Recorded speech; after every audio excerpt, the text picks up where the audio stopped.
What's going on, guys? Chief here from CHG, and as E3 begins to wrap up, it's time for us to go through my top 10 picks from E3 this year. Now, these aren't ranked in any specific order, so don't get salty if I put something at number one, you're like, that game's not going to be the best. They're not in order, okay? Stay calm. It's alright, we're going to have some fun. How can you not be pumped for this game?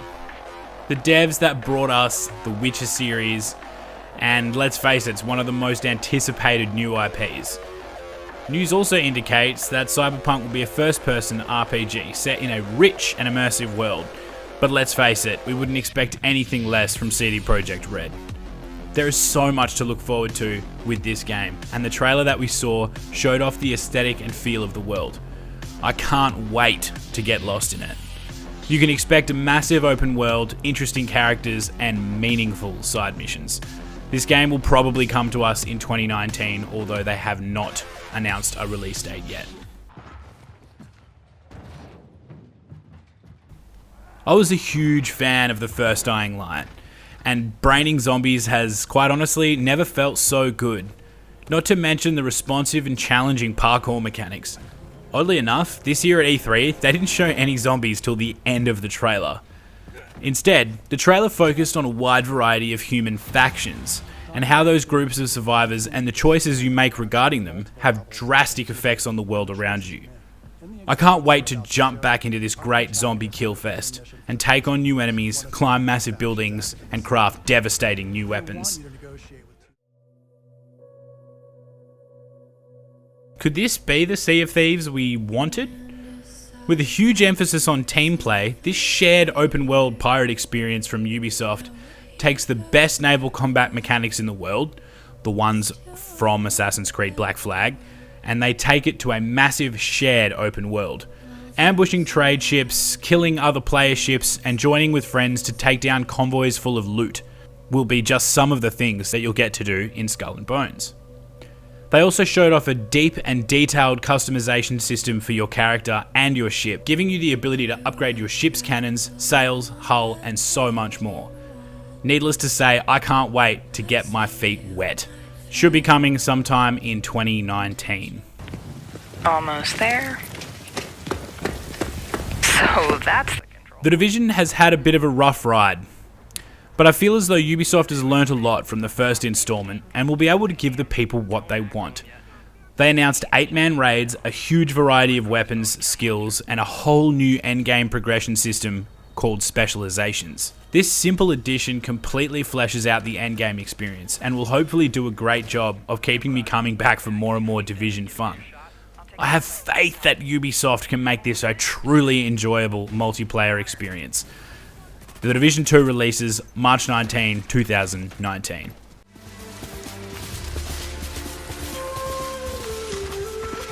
Holy shit, this trailer blew my socks off.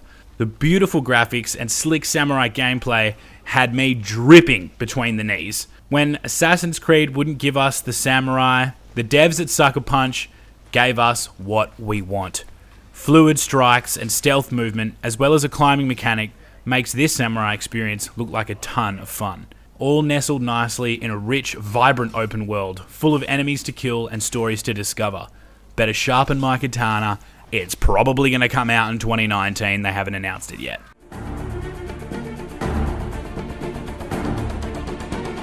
There's a great little story around how this Spider-Man got made, and it goes a little something like this. Apparently, Marvel approached Insomniac Games and asked them to pick any hero they want to make a game about. And they decided to pick our friendly neighborhood Spider-Man.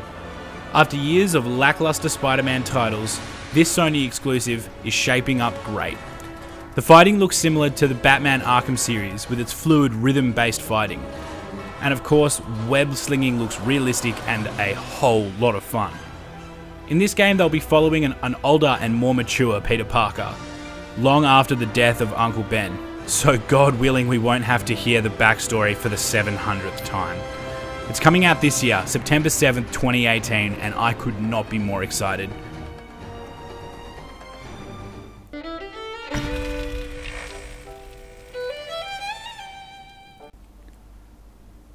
After a 24-hour standby video, a week worth of speculation, we finally got some information about Fallout 76. We know it's going to be another shared open world experience.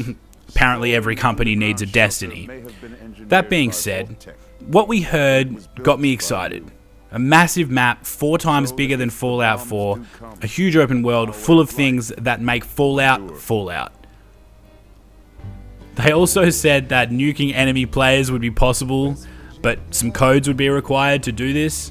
How this mechanic will actually work in terms of the multiplayer, they are yet to kind of explain, but hopefully I can get out of the vault for more than 5 minutes without having a nuke dropped on my head. Fallout 76 is coming out the 14th of November 2018.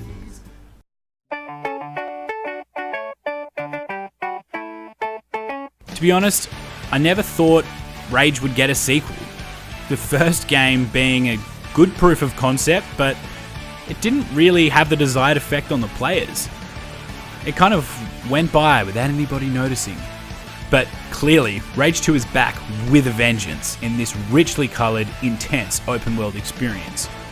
The car combat in particular looked fun as well, with a diverse range of biomes throughout the world to explore. It kind of had a Doom feel to its run and gun action, and in perfect id Software style, the gore is glorious. We should be seeing this game in June 2019.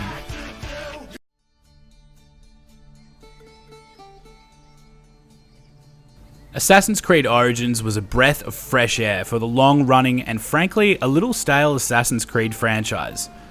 Origins did so much to separate itself from the rest of the series, and now with Odyssey on the horizon, you can expect a massive improvement on that formula. Digging deeper into the leveling system with new abilities, new gear sets, and a massive new open world set in Greece. So get ready to front kick your way through Athenians as a brand new character. I've been a long-running fan of the Assassin's Creed franchise, and I cannot wait for this one. Playing as a Spartan in Assassin's Creed will be incredibly fun, and I couldn't be more thrilled at the location and the time setting of this game. We should be seeing Assassin's Creed sometime in 2019.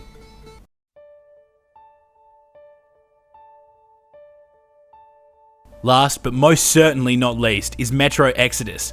Announced last year at E3, we were shown a short cinematic trailer. Now, we have finally seen some proper gameplay. The previous 2 Metro games were huge fan and critical successes, jam-packed with tense moments and survival elements that kept you on the edge of your seat. But now, they're going full open world with the Metro series.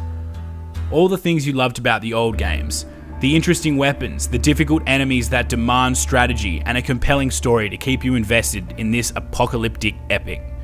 Not to mention the beautiful graphics and frightening landscapes.